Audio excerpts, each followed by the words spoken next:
Good morning, student. In the previous class, we have studied about uniform circular motion. ठीक है? What is uniform circular motion? It is the motion of a particle along circumference of a circle with constant speed. With constant speed is called as uniform circular motion. And also we have seen the example of uniform circular motion, है ना? हमने इसके examples वगैरह भी देखे थे कि अगर स्पीड के अंदर एक कांस्टेंट स्पीड में अगर फैन घूम रहा है तो that is nothing but the example of uniform circular motion. इस पीरियड में हम एप्लीकेशन देखेंगे। ठीक है, application of uniform circular motion. कौन कौन से एप्लीकेशन है यूनिफॉर्म सर्कुलर मोशन के? ठीक है, तो देखते हैं एप्लीकेशन। एप्लीकेशन जानने से पहले हमको स्टैटिक फ्रिक्शन के बारे में जानना बहुत ज़रूरी है कि स्टैटिक फ्रिक्शन क्या होता है। देखिए, स्टैटिक फ्रिक्शन हमेशा दो सरफेसेस के बीच में होता है। फॉर एग्जांपल ये रोड है, रोड पर कोई व्हीकल चल रही है। ठीक है, तो ये व्हीकल के, ये कार के व्हील है ना, ये व्हील और ये रोड, ये दोनों के सरफेस में, ये दोनों के बीच में, ठीक है, व्हील पर और रोड की सरफेस पर, ये दोनों के बीच में एक अपोजिंग फोर्स होती है। क्या होती है? एक अपोजिंग फोर्स होती है, एक मुखालिफ कुव्वत होती है।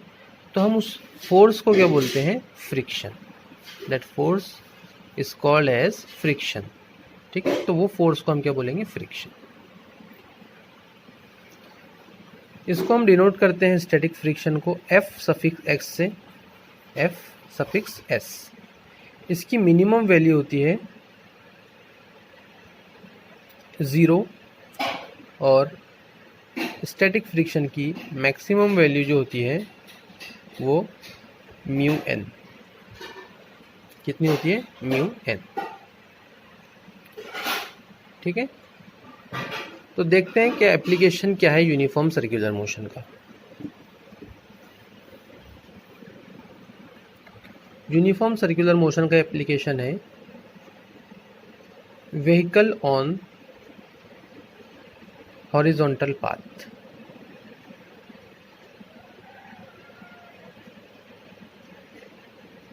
ठीक है, फर्स्ट एप्लीकेशन क्या है इसका? Vehicle on horizontal path.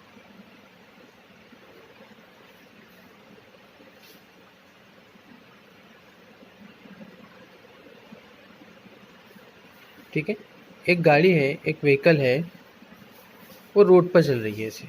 ठीक है,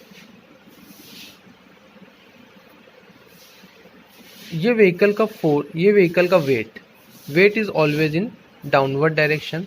वेट क्या होता है? m इंटू जी, है ना, m इंटू जी। इसके पहले हमने देखे थे कि नॉर्मल रिएक्शन हमेशा कहाँ पर होगी? हमेशा ये सर के ऊपर होती है। नॉर्मल रिएक्शन ये हमेशा सर के ऊपर होती है। तो ये व्हीकल का जो वेट है वो डाउनवर्ड डायरेक्शन में है और नॉर्मल रिएक्शन कहाँ पर है? उसको, इसके परपेंडिकुलर है, इसको अपवर्ड डायरेक्शन के अंदर है। ठीक है, लेकिन ये व्हीकल जो है वो सर्कुलर मोशन नहीं परफॉर्म कर रही है ना, ये हॉरिजॉन्टल रोड पर ऐसा कर्व पाथ अप्लाई कर रही है। ठीक है, ये व्हीकल ऐसे कर्व पाथ पर है, ये कर्व पाथ पर से ये व्हीकल जो है गुजर रही है, ऐसे चल रही है। ठीक है, अब यहाँ पर सर्कुलर मोशन कौन प्रोवाइड करेगा? ठीक है, यहाँ पर सेंट्रीपिटल फोर्स कौन प्रोवाइड करेगा? बिकॉज हमने देखे थे कि सेंट्रीपिटल फोर्स रहेंगी तो ही सर्कुलर मोशन होगी। ठीक है, तो ये बॉडी पर सेंट्रीपिटल फोर्स कौन प्रोवाइड करेगा? ये Fs प्रोवाइड करेगा। कौन? Static friction. Static friction will provide the necessary centripetal force.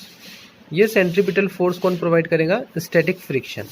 और हमको पता है सेंट्रीपिटल फोर्स का फॉर्मूला क्या है? FCP, mv² upon r। mv² upon r is the formula of centripetal force. तो देखिए बैलेंसिंग कीजिए इसको।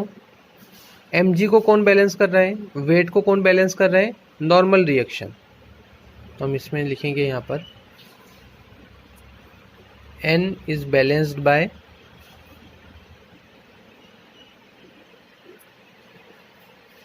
mg,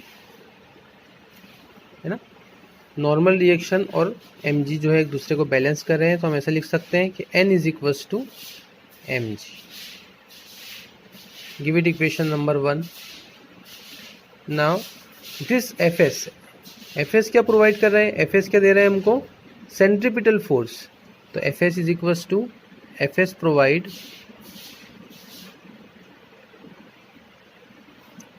necessary centripetal force, necessary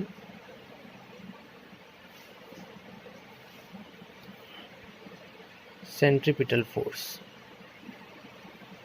ठीक है, fs ने क्या प्रोवाइड किया, necessary centripetal force, that is fs is equals to fcp centripetal force, and that is nothing but the mv square upon r। fs is equals to क्या है, mv square upon r। Give it equation number 2।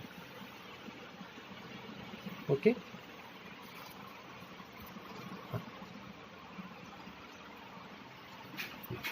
अब fs की हमने अभी थोड़ी देर पहले लिखे थे कि अगर फ्रिक्शनलेस बॉडी है, फ्रिक्शनलेस मतलब fs 0 रहेगा, और fs मैक्सिमम कब होता है, fs की वैल्यू म्यू n, ये मिनिमम वैल्यू है और ये मैक्सिमम वैल्यू है। तो देखिए यहाँ पर फ्रिक्शनलेस सरफेस तो नहीं है, रोड है हमारा, रोड के ऊपर fs की वैल्यू कितनी होगी, स्टैटिक फ्रिक्शन म्यू n। तो fs की जगह पर हम लिखेंगे mu n is equals to mv square upon r। ठीक है, n की वैल्यू देखिए क्या होता है, n is equals to mg, तो put n is equals to mg, so mu mg is equals to mv square upon r.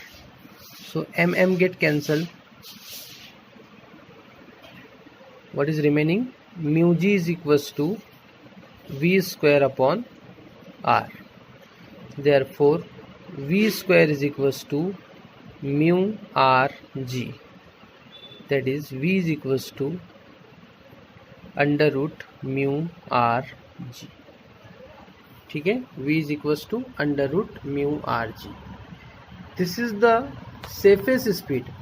देखिए v is equals to mu r g, v is equals to under root mu r g. ठीक है, अगर ये speed से, अगर v is equals to under root mu r g, ये speed से अगर व्हीकल ये रोड पर ट्रैवल करती है, ठीक है, गाड़ी ये रोड पर चलती है अगर ये स्पीड से, तो आपकी गाड़ी कभी भी स्लिप नहीं होगी, नॉर्मली ऐसी चलेगी। ठीक है, अगर आप इससे ज़्यादा स्पीड रखते हैं तो ये व्हीकल आपकी सीधी ऐसी चली जाएंगी। ठीक है, और अगर स्पीड कम रखते हैं तो ये यहाँ पर ये रोड पर चले जाएंगी। ठीक है, तो v is equals to under root mu r g. इतनी वेलोसिटी से अगर आपकी व्हीकल ये कर्ड रोड पर, कर्ड हॉरिजॉन्टल रोड पर अगर चलेंगी तो आपकी स्पीड, आपकी व्हीकल जो है वो सेफ होगी। Okay, now take the screenshot of this